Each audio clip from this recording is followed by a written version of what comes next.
સફરજન હા કે શું ભાવ છે? 100 રૂપિયા કિલો. બહુ મગા છે, મોટો નથી લેતો. ચાલો ચાલો હા, આજે ભાવ ઘટી ગયો છે. સફરજન માત્ર 50 રૂપિયા કિલો, માત્ર 50 રૂપિયા કિલો. શું ભાવ છે? 50 રૂપિયા કિલો. બહુ સસ્તા, મોટો 3 કિલો લે. જ્યારે વસ્તુનો ભાવ વધે ત્યારે તેની માંગ ઘટે છે અને જ્યારે વસ્તુનો ભાવ વધે ત્યારે તેની માંગ ઘટે છે. વિદ્યાર્થી મિત્રો, તમે અત્યારે માંગનો નિયમ માટે આપણે એક નાટક જોયું હતું કે જેની અંદર તમે જોવો છો કે એક ભાઈ આવે છે અને સફરજનના ભાવ પૂછે છે. પહેલા સફરજનના ભાવ આસમાને હોય છે, 100 રૂપિયા કિલો, તો એ ભાઈ લેતા નથી અને જતા રહે છે. પણ જ્યારે એની કિંમત ઘટાડવામાં આવે છે અને 50 રૂપિયા કરવામાં આવે છે ત્યારે એ વધારે પ્રમાણમાં વસ્તુ ખરીદે છે.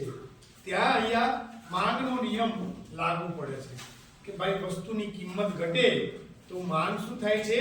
વધે છે. અને વસ્તુની કિંમત વધે તો માંગ ઘટે છે. આને શું કહેવામાં આવે છે? માંગનો નિયમ કહેવામાં આવે છે. સમજાયું ને મિત્રો? હા.